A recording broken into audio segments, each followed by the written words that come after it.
जय मेरे प्यारे साथियों, मैं तिवारी सर आपके अपने favourite YouTube channel Tiwari campus में तहे दिल से हार्दिक स्वागत करता हूं, अभिनंदन करता हूं, इस्तकबाल करता हूं। आज के वीडियो में हम लोग मैथ का शॉर्ट ट्रिक यानी कि हॉट ट्रिक देखने वाले हैं। कैसे हम चंद सेकेंडों में पेपर वाला सवाल को बनाएंगे। तो अब देखिएगा, यहाँ लिखा है प्रॉफिट एंड लॉस का जो है ना, सीने में आग लगा देने वाली ट्रिक। पहला सवाल बिना समय गंवाए हुए पहला सवाल आपके स्क्रीन के सामने ला रहे हैं। कर एक वस्तु को 96 रुपये में बेचा गया, यदि उस वस्तु पर प्राप्त लाभ प्रतिशत संख्या में उनके लागत मूल्य के बराबर हो तो उस वस्तु का क्रय मूल्य बताएं। अगर डिटेल में बनाइएगा तो एक पन्ना लग जाएगा। इसको कैसे आप 1 सेकेंड में बनाएंगे, यानी कि 96 को 2 भाग में तोड़ना है। ऐसे 2 भाग में तोड़ना है कि अंतर जो है ना, उसका डिफरेंस, उसका अंतर कितना करना चाहिए, 10 का। यानी कि आप जानते हैं 16 का पहाड़ा याद है, 16 छक 96, तो 16 छक 96, 16 में और 6 में अंतर कितना का है, 10 का। अब जो छोटा 16 और 6 में छोटा क्या है जी, 6 है, और इस पर एक शून्य बैठा लीजिए, 60 रुपया। आंसर हो जाएगा सी ऑप्शन। कोई दिक्कत? 2 भागों में ऐसे तोड़ देना है, और जिनके बीच का अंतर 10 हो और छोटका पर एक 0 बैठा लीजिए, वहीं आपका क्या हो जाएगा, क्रय मूल्य हो जाएगा। अगर वीडियो अच्छा लग रहा है तो लाइक जरूर करिएगा और शेयर करिए, और जो लोग नए हैं चैनल को सब्सक्राइब कीजिए। ज्यादा से ज्यादा प्यार और दुलार दीजिए। ऐसे ऐसे वीडियो अगर आपको देखना है तो कमेंट में इसका आंसर जरूर बताएंगे। यानी 144 को 2 भागों में तोड़ना है, यानी कि 18 के पहाड़ा आप पढ़े होंगे, 18 8 144 होता है। अंतर कितना का है, 10 का। यानी कि 18 और 8 में छोटा क्या है, 8 है, तो इस पर 0 बैठाइए और 80। आंसर क्या हो जाएगा, 80 हो जाएगा। उम्मीद करते हैं कि सभी दोस्तों लोगों को समझ में आ रहा होगा। ये सवाल देखिएगा, एक वस्तु को 39 रुपए में बेचा गया, यदि उस पर प्राप्त लाभ प्रतिशत संख्या, इसे नहीं पढ़ने की जरूरत है। 39 को तोड़ेंगे, यानी कि 13 गुने क्या तोड़ेंगे जी, 3। अब देखिएगा अंतर कितना का है, 10 का। 13 और 3 में छोटा कौन है, 3 है, यानी कि 0 बैठा देंगे। क्रय मूल्य आ गया आपका 30। B option is the right answer. अगला प्रश्न पर आते हैं। देखिएगा, एक वस्तु को 75 रुपए में बेचा गया, ऐसा ही क्वेश्चन है।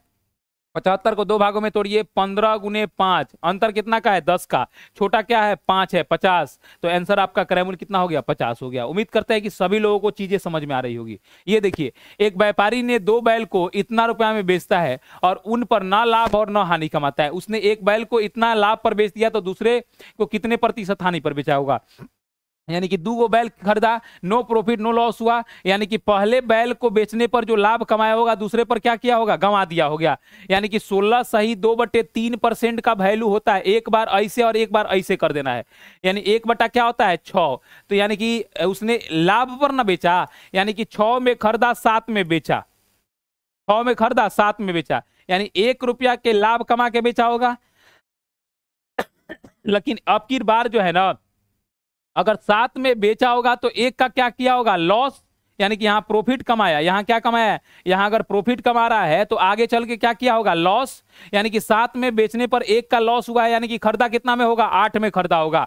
तो अब जरा बताइए, कह रहा है कि बताइए हानि प्रतिशत, तो यानी 1 बढ़ा के, यानी कि 1 का हानि कितना क्रय मूल्य पर जी, 8 पर, और 1/8 का मान कितना होता है, 12.5%। अगर डिटेल में पढ़ना है तो आपको फाउंडेशन बैच ज्वाइन करना पड़ेगा। अगला क्वेश्चन का देखिएगा, 8400 से हमको कोई मतलब नहीं है। 20% का लाभ ना, तो 20% का मान होता है 1/5। 1 बटा क्या होता है, 5, यानी कि 5 में खरीदा, 1 का लाभ कमा लिया, तो 6 में बेचा, यही ना है जी।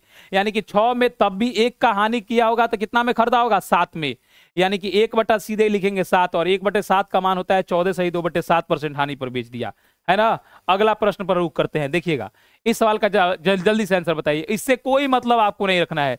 14 सही 2/7% का मान होगा बाबू 1/7, यानी कि 7 से बड़ा क्या होता है जी, 8, और 8 से 1 कम करके, और यहां क्या लिखिएगा, 9, काहे कि 8 रुपए में बेचने पर भी उसे 1 रुपया की हानि हो रही है, यानी कि खरीदा होगा 9 में, तो 1 रुपया का हानि 9 रुपया पर, तो 1/9 का मान होता है 11 सही 1/9%। D option is the right answer. अगर ये वीडियो आपको अच्छा लग रहा है तो कमेंट और लाइक और शेयर और सब्सक्राइब जरूर करें। जय हिंद दोस्तों।